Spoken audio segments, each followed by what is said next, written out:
ലേവ്യ പുസ്തകം അധ്യായം 7. അകൃത്യയാഗത്തിന്റെ പ്രമാണമാവിത്. അത് അതിവിശുദ്ധം. ഹോമയാഗമൃഗത്തെ അറുക്കുന്ന സ്ഥലത്ത് വെച്ച് അകൃത്യയാഗമൃഗത്തെയും അറുക്കണം.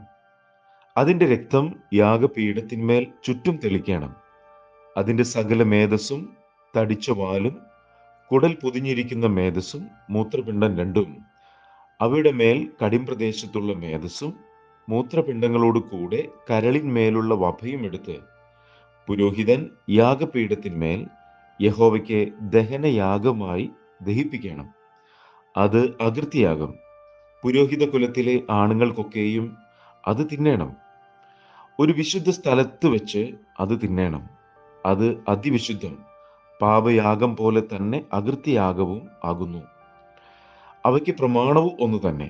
പ്രായശ്ചിത്തം കഴിക്കുന്ന പുരോഹിതന് അത് ഇരിക്കണം. പുരോഹിതൻ ഒരുത്തന്റെ ഹോമയാഗം അർപ്പിക്കുമ്പോൾ അർപ്പിച്ച പുരോഹിതന് ഹോമയാഗമൃഗത്തിന്റെ തോൽ ഇരിക്കണം. അടുപ്പത്ത് വെച്ച് ചുടുന്ന ഭോജനയാഗമൊക്കെയും ഉരുളിയിലും ചട്ടിയിലും ഉണ്ടാക്കുന്നതൊക്കെയും അർപ്പിക്കുന്ന പുരോഹിതനിരിക്കണം. എണ്ണ ചേർത്തതോ ചേർക്കാത്തതോ ആയ സകല ഭോജനയാഗവും അഹ്റോന്റെ സകല പുത്രന്മാർക്കും ഒരുപോലെ ഇരിക്കണം. യഹോവയ്ക്ക് അർപ്പിക്കുന്ന സമാധാനയാഗത്തിന്റെ പ്രമാണമാവിത്.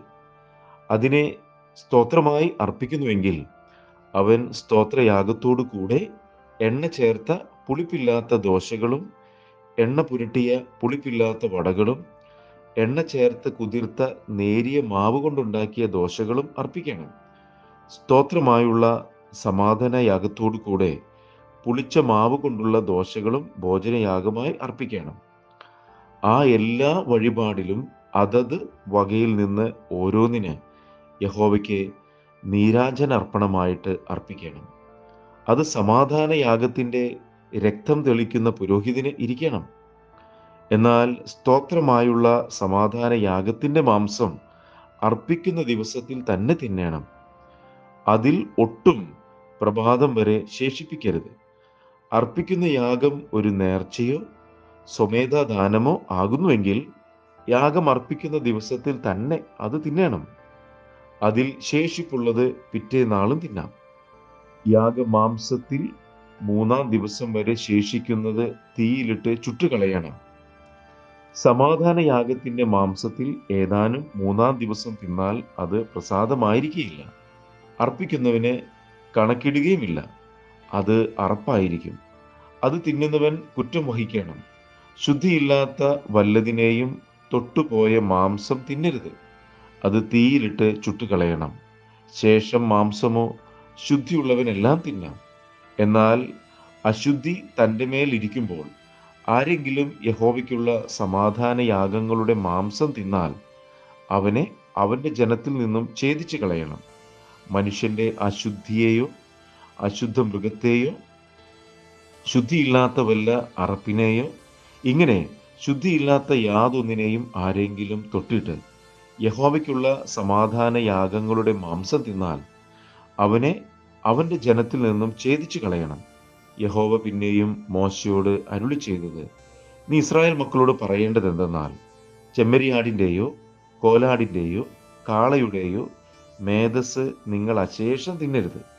താനെ ചത്തതിൻ്റെ മേധസ്സും പറിച്ചു കീറിപ്പോയതിൻ്റെ മേധസ്സും മറ്റ് എന്തിനെങ്കിലും കൊള്ളിക്കാം, തിന്നുക മാത്രമരുത്. യഹോവയ്ക്ക് ദഹനയാഗമായി അർപ്പിച്ച മൃഗത്തിൻ്റെ മേധസ് ആരെങ്കിലും തിന്നാൽ അവനെ അവൻ്റെ ജനത്തിൽ നിന്ന് ഛേദിച്ചു കളയണം. നിങ്ങളുടെ വാസസ്ഥലങ്ങളിലെങ്ങും യാതൊരു പക്ഷിയുടെയും മൃഗത്തിൻ്റെയും രക്തം നിങ്ങൾ ഭക്ഷിക്കരുത്. വല്ല രക്തവും ഭക്ഷിക്കുന്നവനെയെല്ലാം അവൻ്റെ ജനത്തിൽ നിന്ന് ഛേദിച്ചു കളയണം.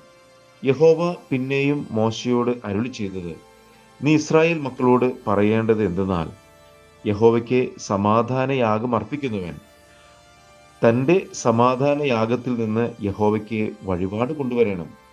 സ്വന്തം കയ്യാൽ അവനത് യഹോവയുടെ ദഹനയാഗമായി കൊണ്ടുവരണം. യഹോവയുടെ സന്നിധിയിൽ നീരാജനാർപ്പണമായി നീരാജനം ചെയ്യേണ്ടതിന് നെഞ്ചോടുകൂടെ മേധസ്സും കൊണ്ടുവരണം. പുരോഹിതൻ മേധസ് യാഗപീഠത്തിന്മേൽ ദഹിപ്പിക്കണം. എന്നാൽ നെഞ്ച് അഹ്റോനും പുത്രന്മാർക്കും ഇരിക്കണം. നിങ്ങളുടെ സമാധാനയാഗങ്ങളിൽ വലത്തെ കൈക്കുറകെ ഉദർച്ചാർപ്പണമായി നിങ്ങൾ പുരോഹിതന്റെ പക്കൽ കൊടുക്കണം.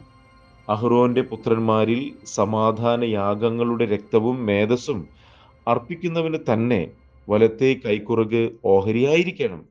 ഇസ്രായേൽ മക്കളുടെ സമാധാനയാഗങ്ങളിൽ നിന്ന് നീരാജനത്തിന്റെ നെഞ്ചും ഉദർച്ചയുടെ കൈക്കുറകും ഞാൻ എടുത്ത് പുരോഹിതനായ അഹ്റോനും പുത്രന്മാർക്കും ഇസ്രായേൽ മക്കളിൽ നിന്നുള്ള ശാശ്വത അവകാശമായി കൊടുത്തിരിക്കുന്നു.